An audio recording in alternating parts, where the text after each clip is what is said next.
So the other day, Charlamagne came out and really shed some light on Kanye's current situation. Basically said, I talked on the phone to him, and Kanye said to me, like, because Pete Davidson is Charlamagne's friend, and Kanye, I guess, wanted Charlamagne to talk to Pete Davidson to get him away from Kim or something. And when Charlamagne was like, what are you talking about? I don't have that power, and also Pete is my friend, so like, or he wanted him to like publicly talk shit about Pete or something like that. And Charlamagne basically said, like, Kanye admitted, my wife is out here fucking a white boy with a 10-inch penis and you won't help me? And so, look, the point I made at the time is, and it sounds like I'm being facetious or I'm joking around, but I'm actually kind of serious.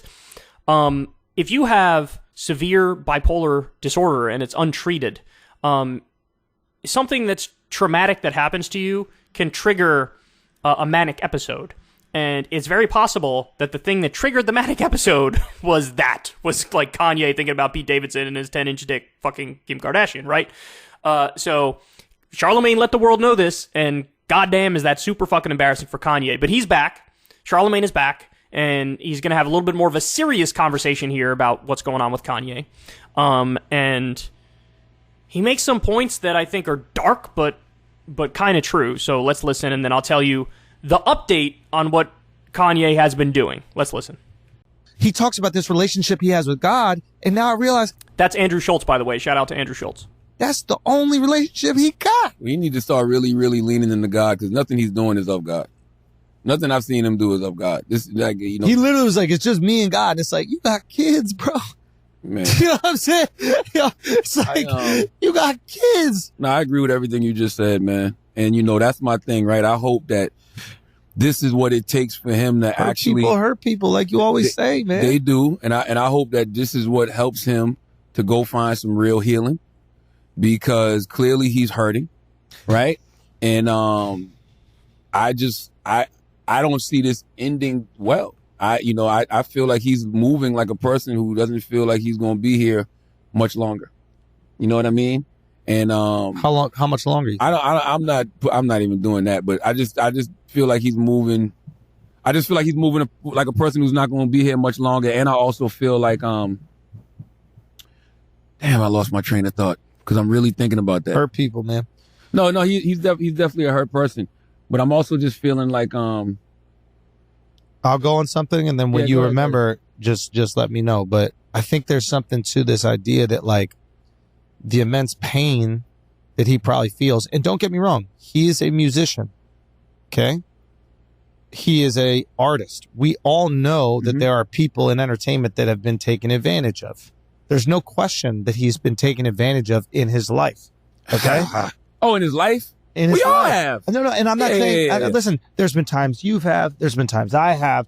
We've been taken advantage of. That is a natural course of the business we're in. That's a natural course of life in a lot of ways, especially if you're somebody who has a talent or has value that other people can profit from. Yeah. So I can understand that resentment and that complete distrust in humanity manifesting itself in a hate. And Lex was telling him one thing that was really interesting. He's like, don't say Jewish media. Tell me the people specifically that have hurt you. Say their names. That's the brave thing to do. It's not brave to just label the whole group. It's brave to go, John Davidson or whoever the fuck. Say the names of the people that fucked you over. Yeah. You keep saying you've been fucked over. Say their names. Yeah. You're not saying names for some reason. It's because he doesn't really have any names, because I don't even think this was a fight that he was trying to fight. He was literally trying to deflect. He does this all the time. I tell y'all this. He is on a quest for white validation. Here's the thing, and I think that's what I wanted to say earlier. I'm not sure if this is what I wanted to say, but I think that's what I wanted to say. Kanye doesn't love anybody because Kanye doesn't love himself. So, obviously the part that stuck out to me was I don't think he's going to be around much longer. And I've had the same thought. Looking at what's going on with him, how unhinged and erratic he is, the fact he's very clearly has bipolar disorder, is convinced that he doesn't, is convinced that he's fine and he's a genius. You know, to have that go untreated, you go through stages of mania and depression. Right now, it's a stage of mania, which in some ways, especially at the beginning, that could feel euphoric to somebody with bipolar disorder. But then when the stage of depression hits, it's the opposite. It's basically like the two extremes of the spectrum. Imagine being like super uppity and bouncing off the walls and having endless energy and thinking every word out of your mouth is brilliant. That's the manic phase. The depression phase is like, don't want to leave the house, don't want anybody to see you, just want to sit in the dark. You feel like there's zero reason to live and keep going. And, you know, Charlamagne intuitively is saying it looks like this is a guy who's not going to be around much longer. So, look, we covered the story the other day. Crystal and I did. We talked about the breaking news that apparently Kanye West has literally wanted to name his 2018 album, which is titled Ye. He wanted to name it Hitler. And then we have 4 different sources that confirm that, and also that very famous TMZ interview that he did where he basically said that slavery is like a mindset, it's a choice, and he said, I like the way Candace Owens thinks, among a bunch of other insane things. Apparently he also said in that interview something to the effect of, I love Nazis, I love Hitler. And so, look, this stuff has been latent for a while. Now, by the way, let me just say, the bipolar disorder in and of itself does not make you a Nazi or make you pro-Hitler. Like, I mean, I think this is an obvious point. I shouldn't have to say it, but some people need to hear that point. It's not like everybody who has bipolar disorder loves Hitler. No, not at all. But the severe bipolar disorder, untreated psychological illness, can make it so that you're very paranoid. Now, what does Kanye say? Oh, there's like a cabal of Jews who are secretly plotting against me and against humanity or whatever. That's conspiratorial thinking. So you get a guy like Kanye who's paranoid. He's off mentally. You put him in front of the wrong YouTube video, Reddit page, whatever it may be. He can go down that conspiracy rabbit hole. And next thing you know, he's like a literal black white supremacist. Like that, you know, remember the Dave Chappelle character when he was doing the sketch for the Chappelle show? Like Kanye's sort of morphed into that. Right? So, and I like the point that Andrew Schultz makes because it's the point I made as well. Lex Friedman was like, look, you're acting like it's all Jews that are responsible for like working behind the scenes and pulling the puppet strings, and they're an organized elite cabal and they're fucking everybody over, but it's not, it's just individuals. Name the individuals who are the problem.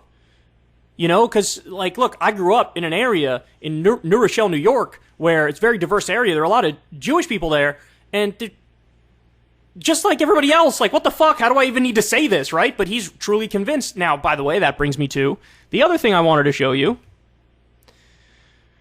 Oh, boy. So this guy says, this shit is unreal. And here it says, speaking with paparazzi, Kanye West also addressed his recent anti-Semitic comments. At first saying, I didn't realize I could be anti-Semitic until I read the definition of anti-Semitism. Okay, that's as close to an admission as we're going to get. That's as close to an admission as we're going to get. He's saying, like, actually, yeah, when I read the definition, I fit it. And then we get this. However, when asked if he was walking back his anti-Semitic comments, Kanye West immediately held up an image of the red media, which identified media executives of Jewish heritage. So homeboy's doubling down, tripling down, quadrupling down, quintupling down. He's so deep in this world that there ain't no saving him, man. There's no saving Kanye from this mind virus that he's now grabbed wholeheartedly. Jesus, man. Look, I hate to say it, but I think Charlamagne is kind of right. If there is not some significant medical intervention for Kanye, this is going to end really bad with somebody else getting hurt or him hurting himself or worse. Yeah, we are all collectively watching the public meltdown of an adult celebrity icon. That's what's happening. And, I mean, I believe in people's right to make whatever decisions they want as long as they're not hurting anybody else, of course. But at the same time, it's like, do you realize how much better off Kanye would be if somebody slipped some bipolar medication into a drink every day? And that's the thing is, like, I'm not taking away his agency when I talk about how his bipolar disorder helped him go down this road. Because ultimately, you're a grown-ass man, dude, and you have kids. So it is incumbent upon you to look after your own health, your own mental health. And for him to not realize that he's better off, and everybody's better off, when he's medicated, is a massive personal failure. But again, if there's not some sort of intervention, I don't know, this is going to end bad. And I don't know if anybody has a position to really help him and get through to him. and make it so he listens. I really don't think so. You know, his mom's dead. He was very close with his mom.